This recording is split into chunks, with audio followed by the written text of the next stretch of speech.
Namaste students, I am Jivan Dr. Aziz Ahmed Khan from Department of Food and Biotechnology, Faculty of Agriculture and Veterinary Science, Jyoti Vidyapith Women's University, Jaipur. Today I am going to discuss about the topic fluorescence activated cell sorting analysis.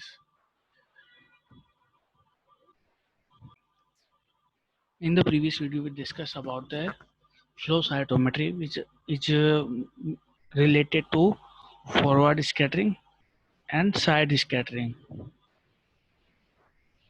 So fluorescence activated cell sorting analysis is also related to flow cytometry. It is little dissimilar to flow cytometry. How it is dissimilar?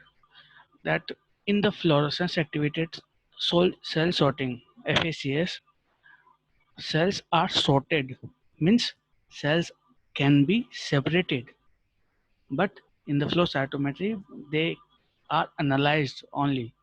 They are only analyzed. But in the FACS, cells of different size and different types are separated. So what is the use of fluorescence activated cell sorting analysis?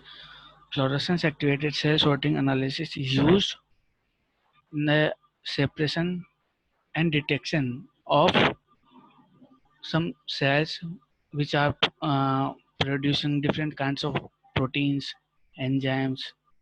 Okay, so it provides a method for sorting heterogeneous mixture of biological cells into two or more containers, one cell at a time, based upon the specific light scattering and fluorescent characteristic of each cell. So this diagram is related to FACS, and we also discussed this in the flow cytometry. The fluorescence activated cell sorting analysis is based on the forward scattering and side scattering. This is the laser light which detects the cells. Okay, and each of the color is specific for a single type of protein or cell. Okay, uh, it will detect a single type of, but this laser will detect overall all the cells. And the forward scattering is used for the analysis of the size. It is used for the analysis of the size of the cell, and it is used for the detection of particular kind of cell.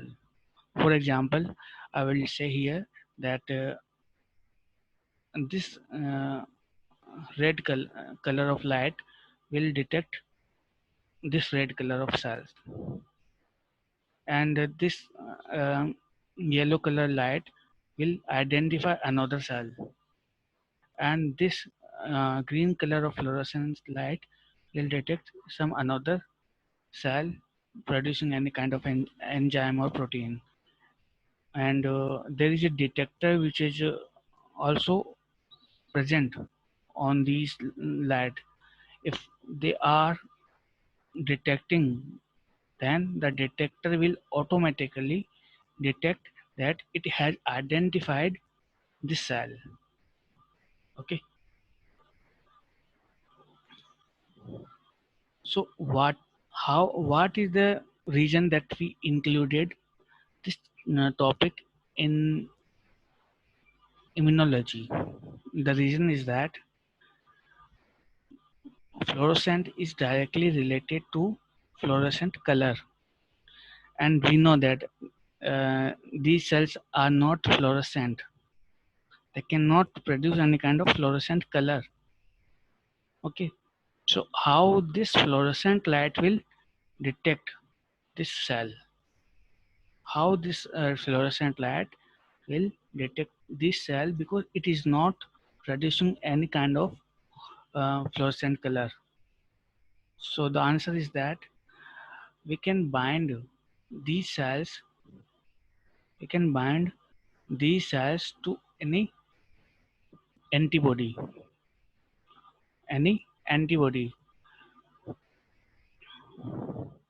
So suppose this is a cell and we have bound the cell to any antibody, and this antibody is also bound to radiolabeled compound. So this cell will not be radiolabeled, but it will be detected using this radiolabeled antibody. So that's the reason that we included this chapter in immunology. So this antibody will bind to this cell and it will detect that the cell is present in which amount by binding to antibody. Okay, so the fluorescent light will detect this antibody, not the cell. Okay, so this antibody will bound to each cell, not to all the cells. So that's the reason we added this chapter into immunotechnology.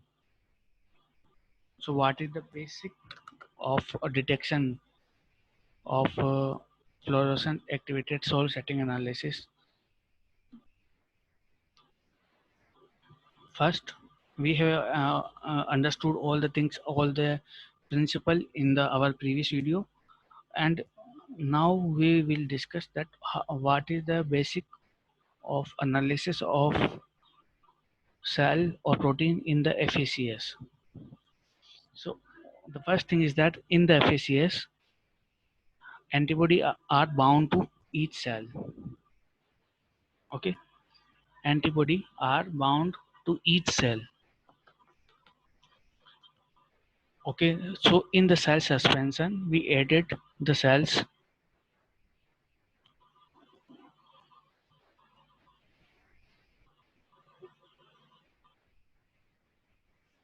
Okay, we added each cells of different combinations in the cell suspension and in a mixture.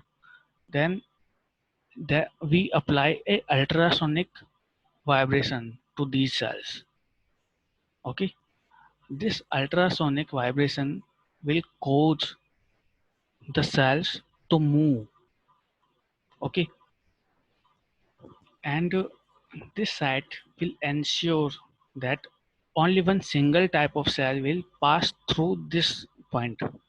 When it will pass through this point, this laser light will detect the cells. This laser light will detect the cells, and after that, after passing through this laser light, the cells will be charged. The cells will be charged from a positive or negative any charge.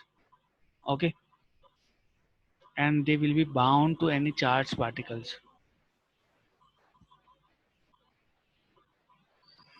Then these charged particles will be detected using the fluorescent light. Okay, these charged particles will be detected using a fluorescent light, and when these fluorescent cells will move to backward, okay, then there will be different types of tubes. Three different tubes will be available. This this cell collector will be positively charged. Sorry, it will be negatively charged. This cell collector will be negatively charged. This cell collector will not have any kind of charge, and this cell collector will have negative charge.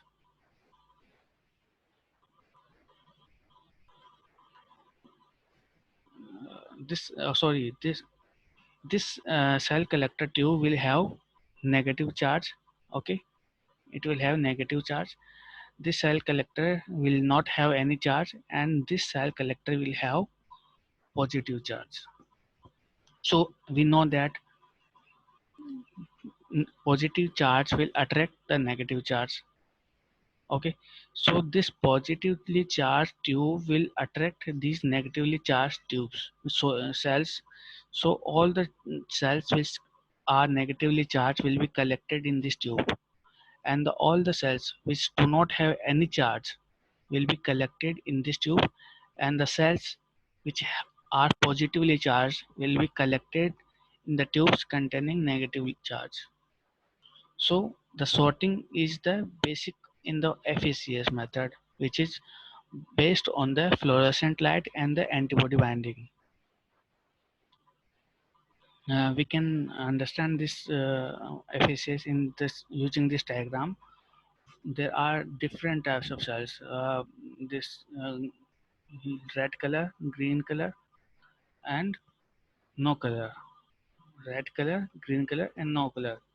So the using a vibrator, these cells will pass, and this place will ensure that only one single type of cell will pass through it.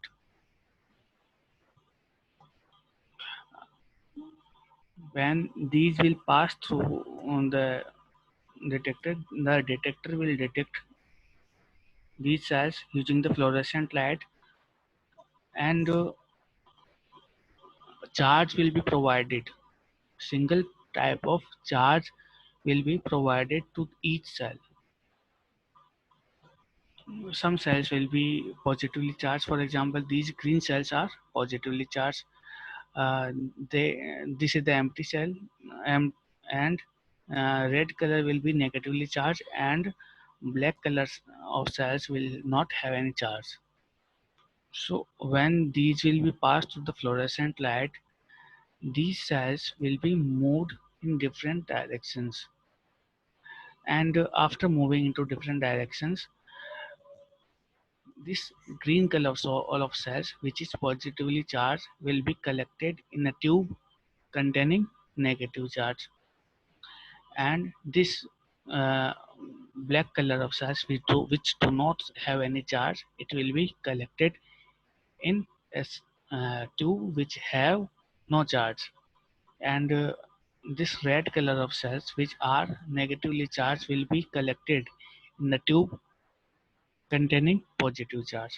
So it is a simple method for understanding that all the cells can be separated according to their charge, and these cells are producing different kinds of proteins and enzymes. We can interpret the results according to size of the cells, that this cell is uh, longer, and the size of cells can be detected. Okay, so on the basis of the size, these cells can be interpreted in the graph. For example, the monocyte, neutrophils, and lymphocytes can be detected. So our lecture is over here. Thank you very much.